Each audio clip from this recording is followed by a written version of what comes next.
Hey friends, it's me Ian. In this episode of Creating Fruit Ninja, we're going to create score, variables, and even the world record holder and also the personal best variable as well. This helps us know what's your score and how much you're scoring as well.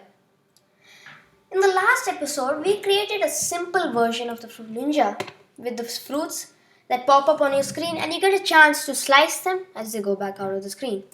Now, as you can see here, it pops up on your screen and you can chop them like the apple and banana. Lighter fruits go higher, but the heavier fruits like watermelon go lower, but the lighter fruits like orange go very high up. So as you can see.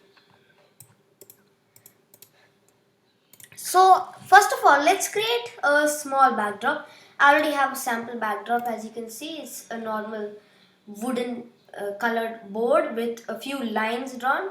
I'll just draw an extra line. So I'll take this color.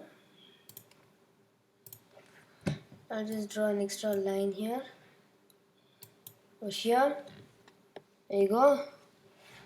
And I can. Then we have this backdrop.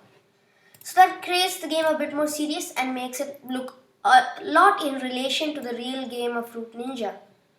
Of course, you can make it in your own way and your own color as you want it to be. So now let's create the score variable. Now we'll just stay in the same backdrop. So now let's make a variable.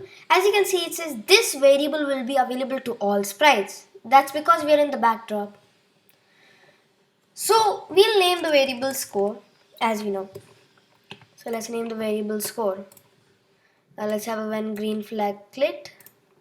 Let's set score to 0. Now we'll make this in a large readout. If you're wondering how I did that, just right click it and click on a large readout. You have many options like slider, but we can't use slider because then anyone can just make it go up. Now you can have a change slider range where you can change how much it's up to, but we don't need slider, we need large readout. So now we're going to put this over here. Now we're going to the backdrops and we'll take a text. We'll take white color and we'll put score. I'm changing the font to pixel because that's my favorite. There you go. Add this here. There you go. So now the score is pretty simple. We'll go to the apple. It depends on what is your first sprite. So we'll go to the apple. Then we'll go here. We'll go to the if statement over here that we made in the clone. And we'll have a change score by maybe 2. And then we can have the same apply for the banana, as you can see. Now for the watermelon, since it's a bigger fruit and it goes very low, it means it's very tougher to get, we'll have this to change score by 4. Now orange, since it's pretty easy and it goes way high up and it gives you more than enough time to get it, we're going to have change score by 1. So now let's see. Oh, and that is increasing the score real quick, not as expected in one fruit.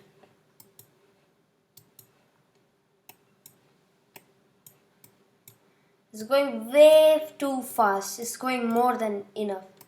And that's because the scratch it's in a forever loop, meaning that it'll constantly do the if statement, and since it's constantly changing the score by the value. So to stop that, it's pretty simple. Oh.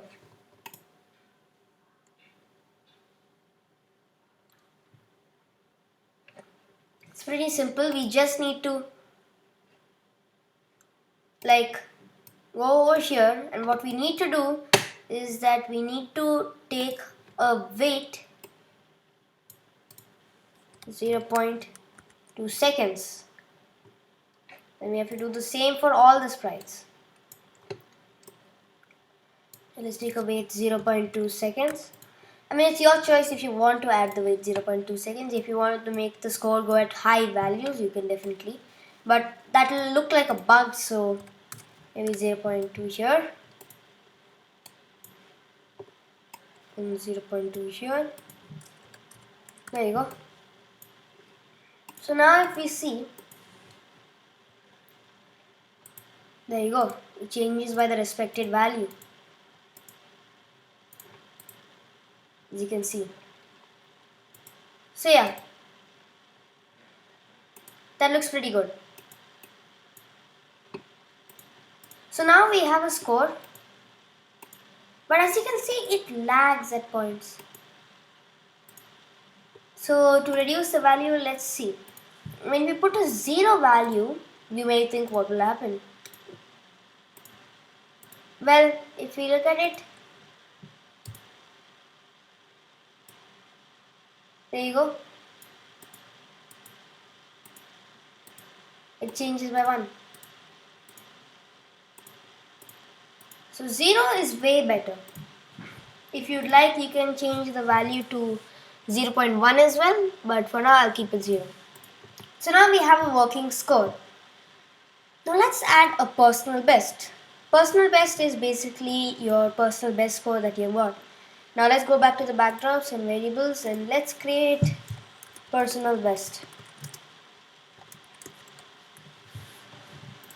So let's set personal best to 0 when the green flag is clicked. And obviously we'll make this into a large readout. We'll have this at the bottom. Let's go to the backdrops and we'll write it again. Personal. So this is your personal best score that you have got.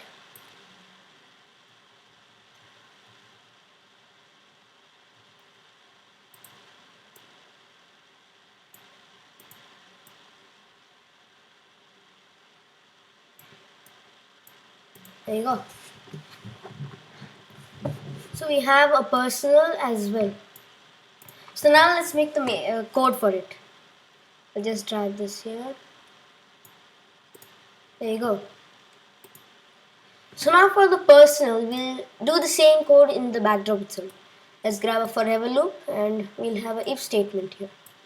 Now in this if statement, we'll put if a greater than operator here,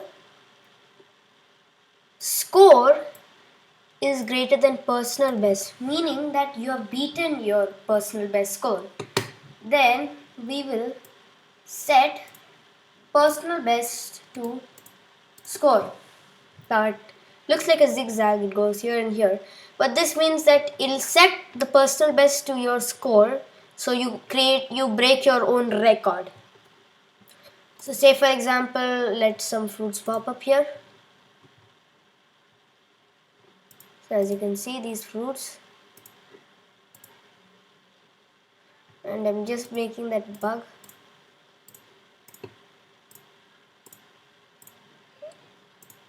There you go. So you have a new personal best. But what if like I set score to 0? It does not change. You have to beat it to get there. As you can see, I just did the bug to get there and my personal best now is 116. As you can see. So we've got a personal best score. Now, our final thing we're going to do is we're going to add world record. Now that's also pretty simple. Let's just create a new variable, world record. And oops, I forgot one thing. We can't just have it like that. We need to make this world record a cloud variable. If you see this option here, you need to give this a tick mark. I'm sorry, if you're a new scratcher, you won't get this option. So you need to become a scratcher to be able to get this option here. If you're a new scratcher, you won't get this option. Rather, you can just avoid making the world record and you can skip this part if you're a new scratcher. So with this world record, what we can do, we'll right click and make it into a large readout. There you go. Now we'll go to the backdrops. We'll write record, as you can see. Oh.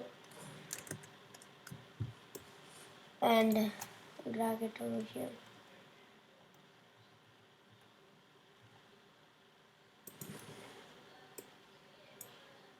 There you go. So the record works similarly to the personal best, except it's a cloud variable and it's not your record, but it's someone else's record, and if you beat it, it's your record then. So we need to have, if score is greater than world record, meaning you have beaten the world record, we set world record to score. Again, it's like the zigzag. Now what we can do is we need to set world record to world record. So this is basically that everyone can see the world record. That's why this block has been put here. So now if we check out the project, as you can see, there you go. I'm just using the same bug to get a world record, as you can see. Now just to tell you that this is actually a record and other people can see it, I'm going to show you in another window. Now you can see this is 346. Let me open this window.